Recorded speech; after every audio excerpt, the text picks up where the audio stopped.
Hey, what's up guys? This is Ramon from Honor and I hope you guys are having a great day. As always, if you're enjoying the content, please like, subscribe, and share the channel. So I've been wanting to rent the EOS R6 for a long time now. I actually tried to rent it at my local camera shop. They told me that R6 that I had reserved was damaged.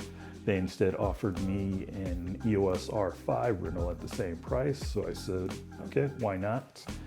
And so in this video, I'm going to be giving you my review of the EOS R5. And this will just be a practical kind of just, yeah, it won't be too in-depth because I only had the camera for about a week. But just giving you my thoughts on the camera, just my overall impressions of it. Spoiler alert, it's really good. Just want to put that right out there. I really enjoyed the camera, but let's get into some of the pros and cons of using this camera. So the following are a few of the sample photos that I took from using the EOS R5. Some of them were done in San Francisco early in the morning. I got up really early and took some photos. Another was on a portrait shoot that I took it on. And yeah, just overall, I really liked the quality of the photos that just came out of this camera. So let's talk about the price point of the EOS R5. At the time of recording this video, the EOS R5 falls just under $3,900. Please check the link in the description for more accurate prices. The body of the EOS R5 is pretty much similar to the EOS R. The R5 is though slightly bigger. It's got rid of that multifunctional dial, so you don't have to worry about that. It's replaced it with the joystick that you see on a lot of Canon full frame camera. Overall, it still has kind of a similar look to the EOS R. It's got the sensor shield that protects the sensor when you're changing lenses out there in the field. The EOS R5 also introduces two card slots in the body. One is dedicated to a CF Express card slot. The second is dedicated to one UHS-2 SD card slot. So I'm going to be discussing some of the things that I really enjoyed about the EOS R5. Number one, the image stabilization has probably got to be like the standout feature that I really enjoyed about this camera. And it's just pretty much because Canon cameras haven't had really good image stabilization in their bodies before, and just how they did the image stabilization in the camera body of the R5 was just really well done. So even when I was just using a non-stabilized lens like the EF Nifty 50 1.8 lens, I still noticed that during video the stabilization was just really steady, and that was really impressive to me. Another standout feature that I really enjoyed was the high frame rate shooting and just how fast it was. It was really impressive. A little too impressive. As impressive, I would say, in a good way. I went through one SD card in an hour on like a photo shoot that I was doing. And so I think this is going to be very good for sports photography, action sports photography, event photography. Just, it's going to be able to capture the action so well. Compared to the EOS R, the R5 has much longer battery life. The R5 also shoots at 45 megapixels when you're doing photography. There's also the feature to choose between mechanical shutter, electronic shutter, and electronic plus shutter. Another improvement in the EOS R5 has over its predecessor, the EOS R, is that now you could record video internally 4K 10-bit to up to 120p. You can also shoot up to 8K and 12-bit to 30p. I actually think that this is pretty impressive considering that you were only able to shoot up to 4K, crop 4K by the way, in the EOS R. Also most noteworthy is that both 4K and the 8K are available uncropped. So I'm gonna touch on a little bit of the inconsistencies that I noticed using the EOS R5. It's not that many, quite frankly.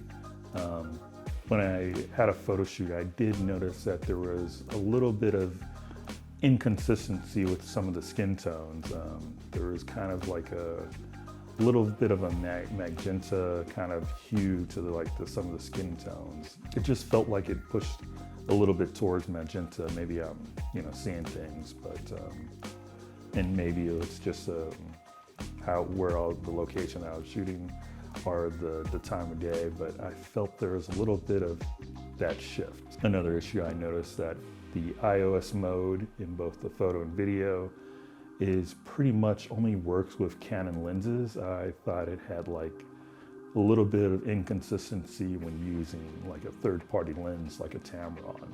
I also thought that the video menu was a little bit confusing and a little bit, it's almost 3 times or 2 times as large as the menus that are used in other Canon cameras. And I get it, there's a reason why it has to be the video menu has to be a little bit more extensive. You have the ability to shoot things internally at a higher bit rate than you did before. You also have 4K and then you have 8K. And so I totally understand that. I just think that it's going to take some time to get used to such an extensive video menu, by the way. So I know a lot of people have mentioned the overheating as kind of like the big kryptonite with this camera, the thing that cripples, any type of like professional video recording with the EOS R5. I myself did not notice any overheating. The camera was on the latest firmware, so I'm sure there might have been some firmware fixes. And my style of shooting video is usually in small intervals, maybe 10 seconds to 20 seconds. So I probably just didn't encounter that issue because I normally shoot at such a small interval. But I'm sure that it's probably still out there.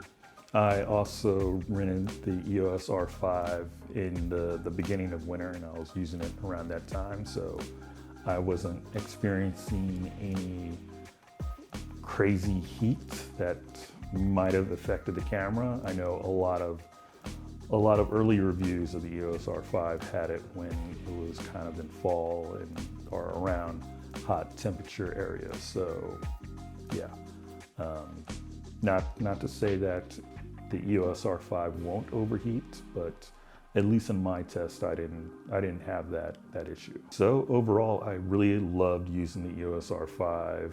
It's a tremendous camera.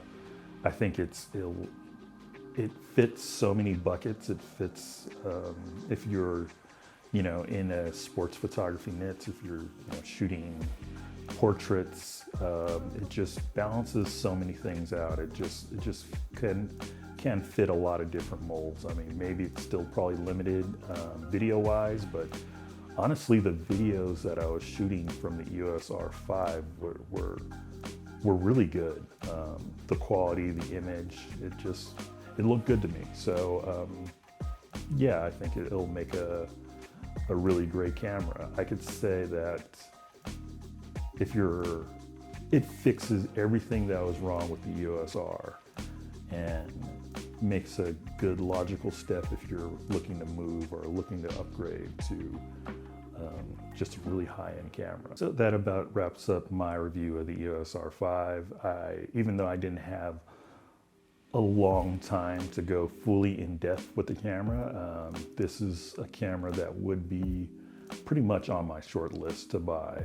I think it's just a great camera, and I think once a lot of people start using it, I think all the objections against it will start to fall by the wayside. I think the fact that it has that high price point, that's something that just keeps people away from it. But yeah, overall, just based on my opinion, I really enjoyed using the EOS R5. So finally, I'd like to say thank you for joining me in today's episode. If you enjoyed this episode, as always, please like, subscribe, and share the channel.